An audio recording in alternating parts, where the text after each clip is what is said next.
Në historinë shqiptare, dy emra qëndrojnë si shtylla së njëjtës epokë heroike.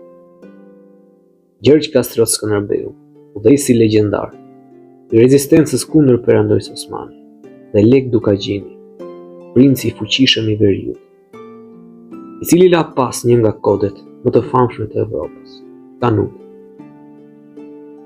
Një pyetje ka ndezur gjithmonë debat.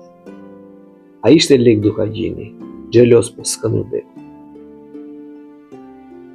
Lek Dukagjini ishte një princ i fuqishëm shqiptar, fundimtar i principatës së Dukagjinit dhe bashkohës i Skënderbeut. Ai ishte një nga figurat më të rëndësishme të Veriut dhe njihet si autoriteti kryesor i kanunit, kodit të traditës zakonore që dominoi për shekuj në Shqipëri. Sipas burimeve, ai luftoi kundër osmanëve, shpesh edhe nën komandën e Skënderbeut. Shumë njerëz mendojnë se Leka ishte në hije nga fama e madhe e Skënderbeut, prandaj ka pasur xhelozi. Por faktet thonë diçka krejt tjetër. Kronikat tregojnë se të dy ishin aleat politik dhe ushtarak, pjesë së njëjtës kauzë, mbrojtjen e trojeve shqiptare. Leka shihet në shumë burime duke luftuar krahas Skënderbeut kundër osmanëve. Në disa momente, Skënderbeu dhe Leka kanë pasur mos pajtime politike, por kjo për shkak të interesave të fisëve, jo xhelozie personale. Leka shihet në shumë burime duke luftuar krahas Skënderbeut kundër osmanëve. Në disa momente, Skënderbeu dhe Leka kanë pasur mos pajtime politike, por kjo për shkak të interesave të fisëve, jo xhelozive personale.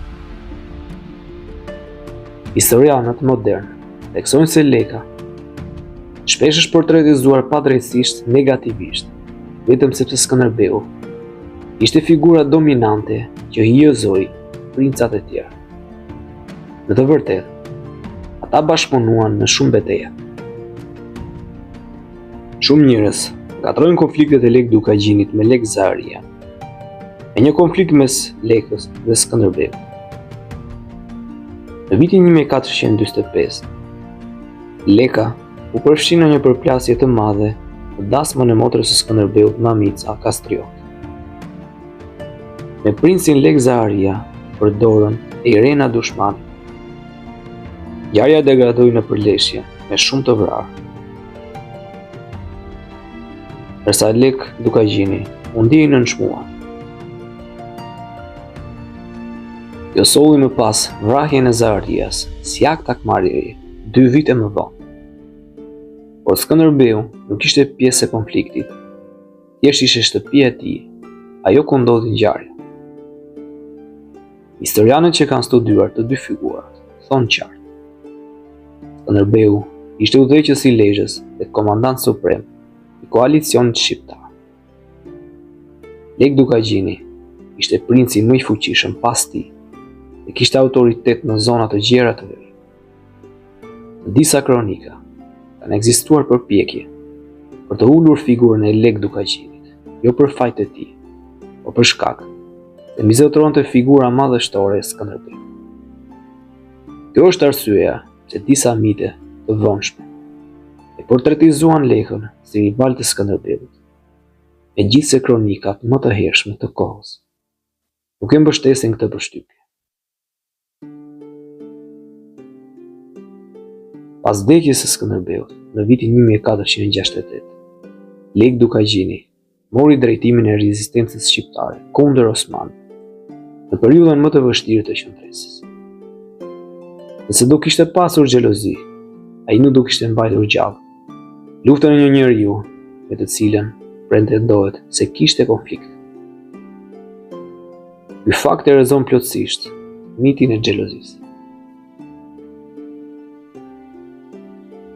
Historikisht, nuk ka asnjë provë që Lek Dukagjini do ketë qenë xheloz për Skënderbeu. Ajo që ekzistonte midis tyre ishte ajo ekzistonte natyrisht midis dy princërve të fuqishëm. Bashkëpunim, aleanca të forta, ndonjëherë mos pajtime politike, por kur xhelozi personale. Legdu Gjini ishte figurë e madhe më vete, dhe kanoni i tij mbeti testament një epoke të tërë.